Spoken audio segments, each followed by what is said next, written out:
बार ऐसा होता है कि साल भर दिन रात पढ़ने वाला बच्चा भी एग्जाम में उतना अच्छा स्कोर नहीं कर पाता जितना एग्जाम से कुछ समय पहले पढ़ने वाला बच्चा कर लेता है।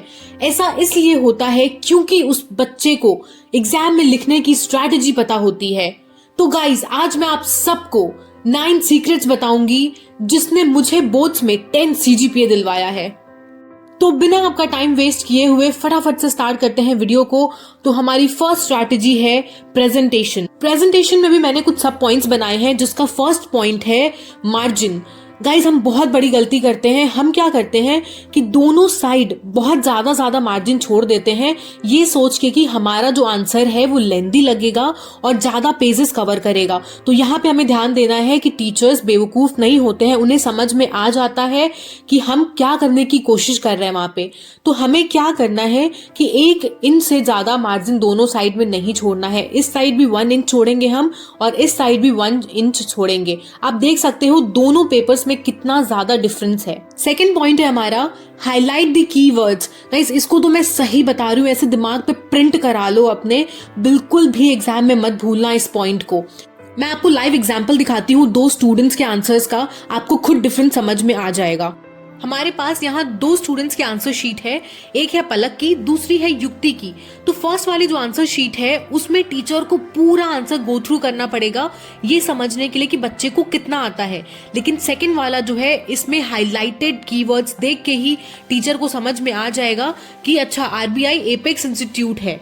फिर वो देखेगा कि अच्छा RBI मेंटेन करता है इकोनॉमिक एंड फाइनेंशियल स्टेबिलिटी को। क्योंकि आपने हाईलाइट किया हुआ है तो टीचर कीवर्ड्स देख के ही समझ जाएगा कि बच्चे को सारी चीजें आती हैं और वो फटाफट से आपको 5 आउट ऑफ 5 दे देंगे।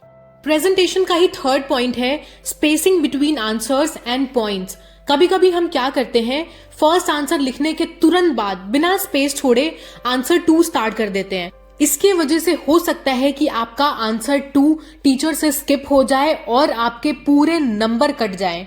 आप खुद एज अ टीचर दोनों आंसर शीट्स को देखो, फर्स्ट वाला आंसर में क्लियरली डिफरेंशिएट कर पाओगे आप कि आंसर 1 ये है, आंसर 2 ये है। लेकिन सेकेंड वाली जो आंसर शीट है उसमें बहुत कॉम्प्लिकेटेड लग रहा है और अगर आप जल्दी जल्दी में पेपर चेक कर रहे होगे तो पूरे चांसेस हैं कि आप आंसर 2 को मिस कर दो। सेम चीज होती है पॉइंट्स में।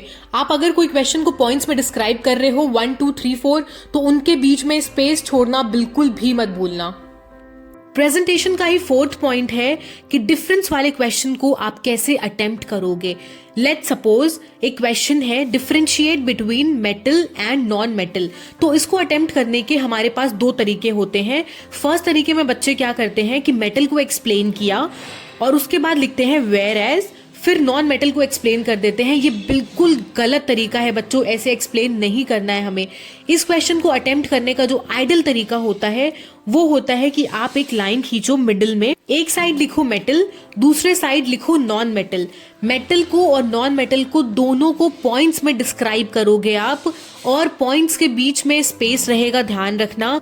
बहुत ध्यान से सुनना ये सारे पॉइंट्स, क्योंकि मैं इसमें कुछ थियोरेटिकल नहीं बता रही आपको, कुछ बकवास नहीं कर रही, ये सारी प्रैक्टिकल टेस्टेड चीजें मैं आपको बता रही हूँ। एंड मैं आपको दावा देती हूँ कि अगर आपने वीडियो को एंड तक देखा और इम्प्लीमेंट किया इन सारे पॉइंट्स को तो आपके कम से कम 15 से 20 नंबर एग्जाम्स में बढ़ जाएंगे। मेरी एक छोटी सी रिक्वेस्ट है आप सबसे जो ये वीडियो देख रहे हैं, अगर आपको ये वीडियो 1% भी हेल्पफुल लग रही है तो वीडियो को तुरंत पॉज करो और वीडियो पे लाइक कर दो, नीचे कमेंट में यस लिख दो ताकि हमें मोटिवेशन मिले आपके लिए और ऐसी यूजफुल वीडियो बनाने के लिए। प्रेजेंटेशन के बाद जो सेकंड पॉइंट है वो है सीक्वेंस। हमें कोशिश करनी चाहिए कि हम आंसर सीक्वेंस में ही लिखें, लाइक 1 2 3 4। बट आई नो कभी कभी ऐसा होता है कि हमें कोई आंसर में डाउट होता है या फिर हमें वो आता ही नहीं है तो हम उसको बात के लिए छोड़ देते हैं। इस केस में हम ऐसा कर सकते हैं कि हमने फर्स्ट लिख लिया, सेकंड में डाउट था तो हमने छोड़ दिया, हमने सीधा 3 कर लिया, 4 कर लिया, 5th कर लिया और सेकंड को हम लास्ट में लिख देंगे। बट हमें ये नहीं करना चाहिए कि फर्स्ट लिखा फिर 7th लिख दिया फिर 5th लिखा फिर 4th लिखा। ऐसे टीचर को इरिटेशन होती है और फिर बिना मतलब में हमारे नंबर कट जाते हैं। देखो एक चीज बताती हूँ मैं आपको, टीचर जब भी पेपर चेक करने बैठते हैं ना, तो वो इस माइंडसेट से नहीं बैठते कि आज तो मैं इसको 10 नंबर काट के ही रहूंगा, आज तो मैं इसको फेल करके ही रहूंगा। हमेशा वो इस माइंडसेट से बैठते हैं कि इस बच्चे को मेरे को अच्छा नंबर देना है और इसको पास नहीं भी हो रहा है तो पास करवाना है।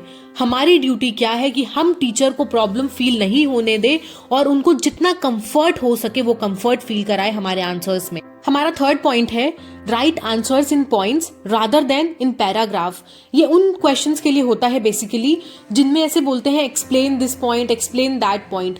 तो इसमें हम क्या करते हैं, हम एक्सप्लेन करने के चक्कर में लिखते चले जाते हैं, हमारा एक पेज भर जाता है, दूसरा पेज भर जाता है और वो इतना ज्यादा बोरिंग होता है पढ़ने में, किसी का भी मन नहीं होता कि आप उसको एक एक लाइन पढ़ो। इस केस में आपको क्या करना होगा, आपको पॉइंट्स पे आंसर लिखने होंगे। आप एक बार इस आंसर को देखो, इसमें क्वेश्चन था कि रॉलेट एग को एक्सप्लेन करना है। तो इस बच्चे ने क्या किया है कि रॉलेट एग को एक्सप्लेन किया है बट पॉइंट्स में किया है कि रॉलेट एग क्या था, उसमें कौन कौन इन्वॉल्व थे और कौन से सन में हुआ था। इन चीजों को अगर आप पॉइंट्स में डैश या फिर बुलेट्स करके लिखोगे तो टीचर को आसानी होगी पढ़ने में और आपको मार्क्स देने में। अब जो पॉइंट मैं आपको बताने जा रही हूँ ये वही पॉइंट है जो आपको क्लास के 99 बच्चों से अलग करेगा। अगर आपने यूज कर लिया इस पॉइंट को एग्जाम में तो याद रखना, पढ़ने वाले पढ़ते रह जाएंगे और नंबर आप ले जाओगे। ये पॉइंट है use diagram and flow chart as much as possible. Diagram और फ्लो चार्ट आपके आंसर में 4 चांद लगाता है, आपके आंसर को वेटेज देता है और टीचर को देखते ही समझ में आ जाता है कि हाँ इस बच्चे ने पढ़ाई की होगी। आपको मैं एक लाइव एग्जाम्पल से समझाती हूँ। ये है एक टॉपर बच्चे की आंसर शीट और ये है एक एवरेज बच्चे की आंसर शीट। डिफरेंस आपको खुद समझ में आ रहा होगा। फ्लो चार्ट वाली आंसर शीट देख के ही लग रहा है कि बच्चे में कुछ अलग ही बात है। और एक राज की बात बताऊं आपको, जब आप सही फ्लो चार्ट बनाते हो तो टीचर वो फ्लो चार्ट देख के ही आपको 90% मार्क्स दे देता है। उसके बाद वो आपके डिस्क्रिप्शन में इतना ज्यादा ध्यान नहीं देता। बट अगर आप फ्लो चार्ट नहीं बनाओगे तो वो आपके डिस्क्रिप्शन को 1 by 1 पढ़ेंगे और उसमें अगर आपने कोई गलती कर दी ना तो आपके मार्क्स कटने के बहुत ज्यादा चांसेस बढ़ जाते हैं। लोग कहते हैं ब्रेकअप का दर्द सबसे बड़ा दर्द होता है, लेकिन कभी उन बच्चों से पूछो जिनको आंसर आते हुए भी पेपर छूट जाता है। आज इस वीडियो को पूरा देखने के बाद आपको कभी भी पेपर छूटने की वजह से परेशान नहीं होना पड़ेगा। ये मेरा प्रॉमिस है आप सबसे। ये पॉइंट है how to manage time in exam. हम गलती क्या करते हैं, क्वेश्चन पढ़ते ही इमीडिएटली लिखना शुरू कर देते हैं। इससे हमें समझ नहीं आता कि क्या लिखना चाहिए, कितना लिखना चाहिए और इस चक्कर में हमारा टाइम ज्यादा निकल जाता है। हमें करना क्या चाहिए कि क्वेश्चन पढ़ने के बाद खुद को कुछ सेकंड का टाइम देना चाहिए ये सोचने के लिए कि क्वेश्चन हमसे एग्जैक्टली डिमांड क्या कर रहा है और कौन से इंपॉर्टेंट पॉइंट्स मुझे इसमें कवर करने हैं और सबसे इंपॉर्टेंट चीज कि कितने टाइम पीरियड में इसको खत्म कर देना है। वरना होगा क्या कि आप एक क्वेश्चन में ही अपना सारा टाइम दे दोगे और बाकी के क्वेश्चंस के लिए हमें उतना टाइम नहीं मिल पाता है। अच्छा एक चीज और, अगर आपके साथ बाई चांस ऐसा हो जाता है कि स्टार्टिंग वाले क्वेश्चंस में ज्यादा टाइम निकल गए और आपके पास सिर्फ 15 मिनट्स बचे हैं और 2 क्वेश्चन आपको करने हैं, उस केस में आप पैनिक बिल्कुल भी नहीं करोगे। मैं जो आपको ट्रिक बताने जा रही हूँ आपको वो फॉलो करना है।